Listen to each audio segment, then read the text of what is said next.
Aku belum siap menikah. Sebuah puisi karya Buya Abdul Syakur Yasin MA.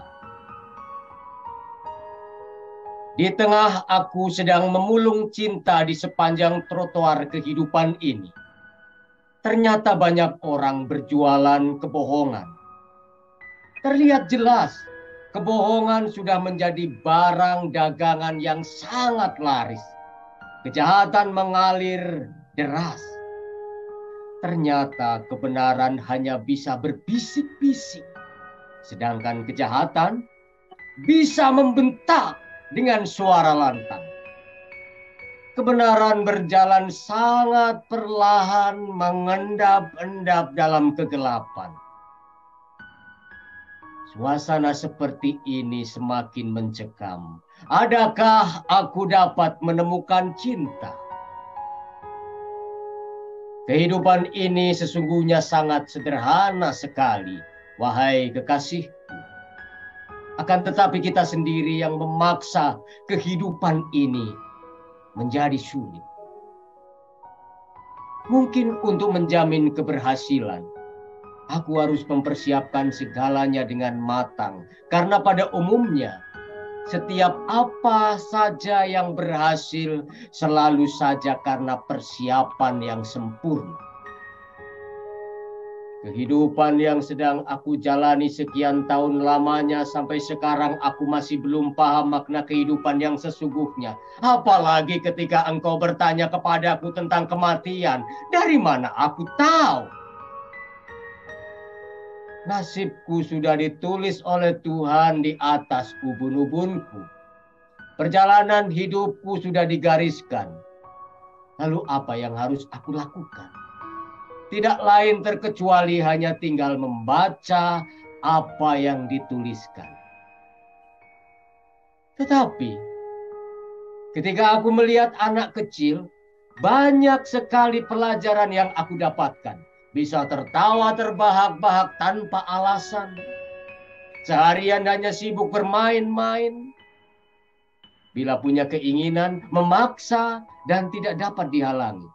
Namun demikian yang pasti, rumus kebahagiaan dari dulu sampai sekarang masih tetap seperti itu. Belum pernah berubah. Yaitu pertama, kebaikan hati. Dan kedua, kesederhanaan. Adapun pikiran yang terkandung di dalam otak adalah sama dengan stomach. Yaitu tergantung bagaimana kita mencerna apapun yang masuk dengan baik. Bukan bagaimana cara menelan. Sehingga dengan demikian, apabila aku melihat agaknya apa yang aku inginkan sulit dicapai, maka sebaiknya yang aku rubah adalah cara kerjaku. Bukan tujuan. Nanti,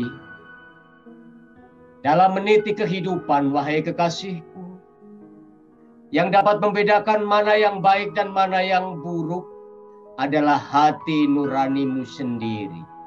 Karena hati nurani itu merupakan cahaya yang dapat menerangi kecerdasan. Tidak penting berapa kecepatanmu melangkah dalam mencapai cita-citamu.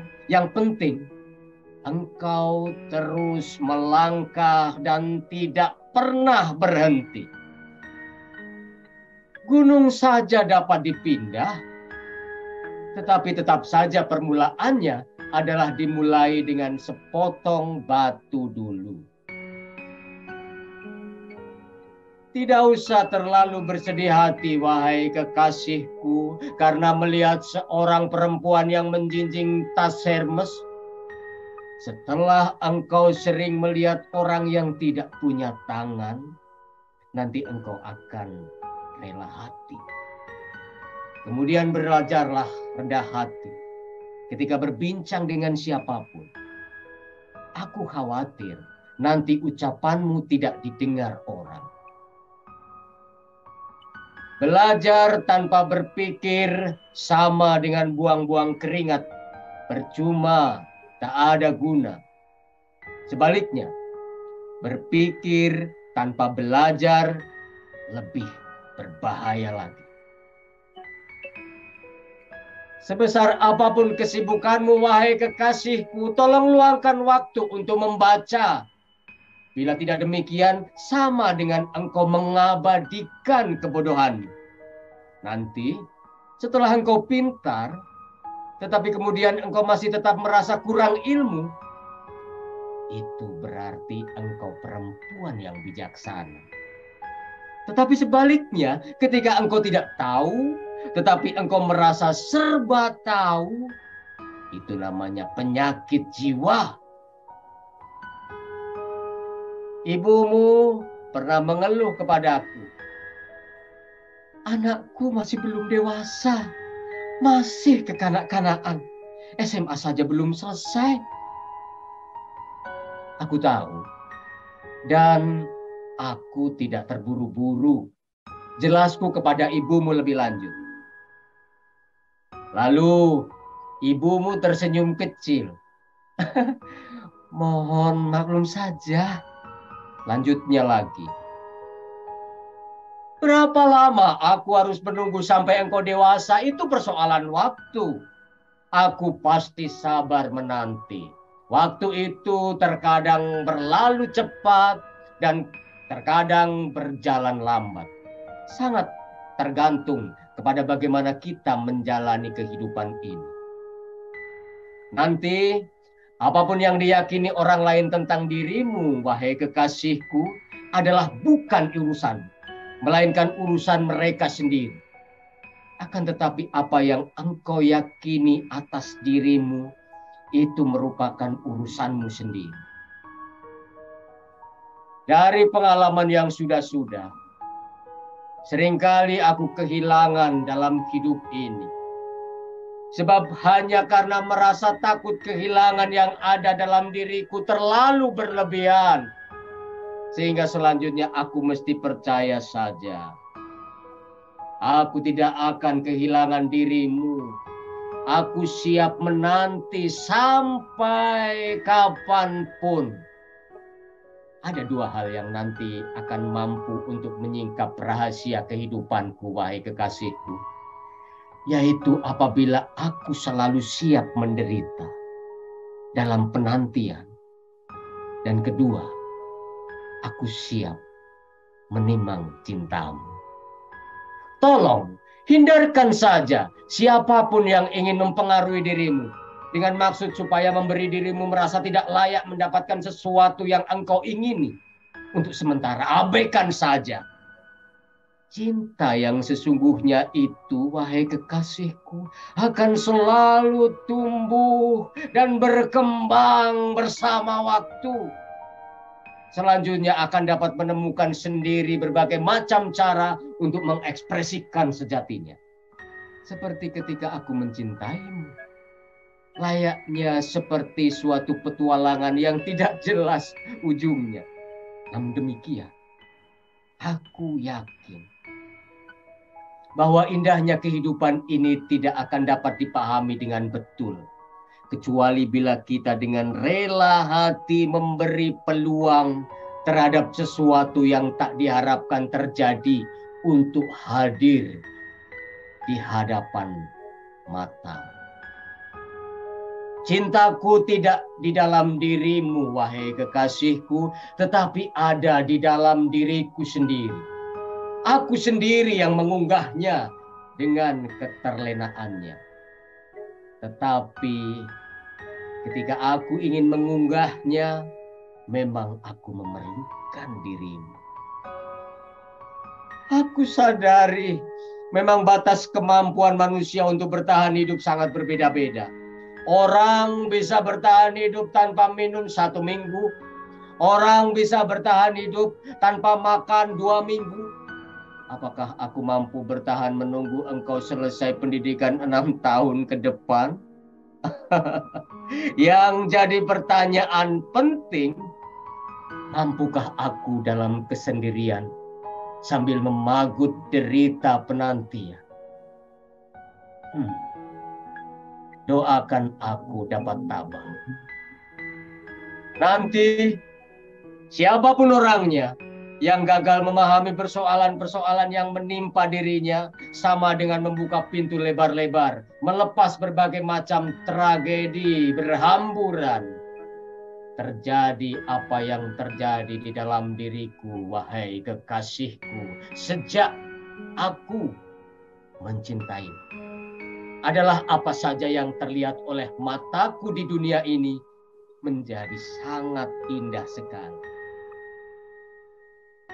Akhirnya aku pastikan saja bahwa tidak ada sesuatu pun yang dapat menggagalkan cintaku.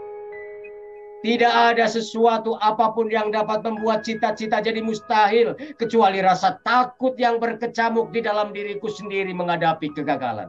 Setelah engkau tamat SMA, aku mencoba membujuk ibumu untuk merestui pernikahan kita. Dengan jaminan nanti kuliah dilanjutkan dan aku bersedia membiayai sampai strata 1. Tetapi ternyata ibumu keberatan, takut barangkali gagal di jalan. Demikian pula ketika aku tanya langsung kepadamu, bagaimana? Kayaknya aku masih belum siap untuk menikah.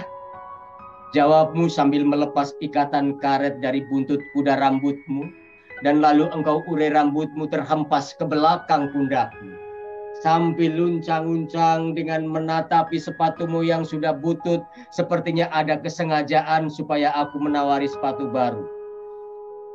Sepatu yang baru seperti itu, berapa harganya? Tanyaku langsung saja. 500.000. Jelasmu tanpa ragu-ragu.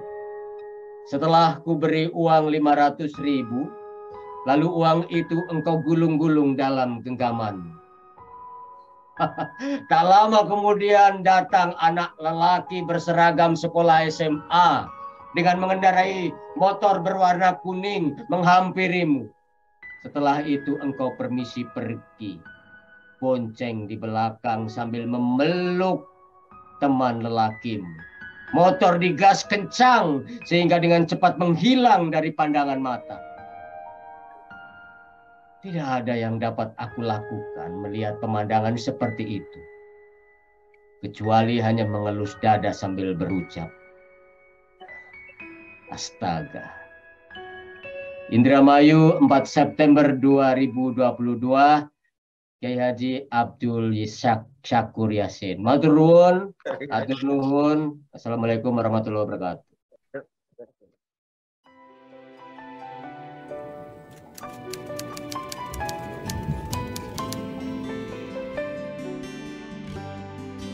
Aku hanya ingin berbagi kebahagiaan dan tidak menggurui siapapun. Terlalu sulit bagiku untuk menyalahkan siapapun. Akan tetapi apabila ada orang yang ingin mengisi raporku, tentu aku sangat gembira sekali. Dan kujamin aku tidak akan sakit hati sedikit.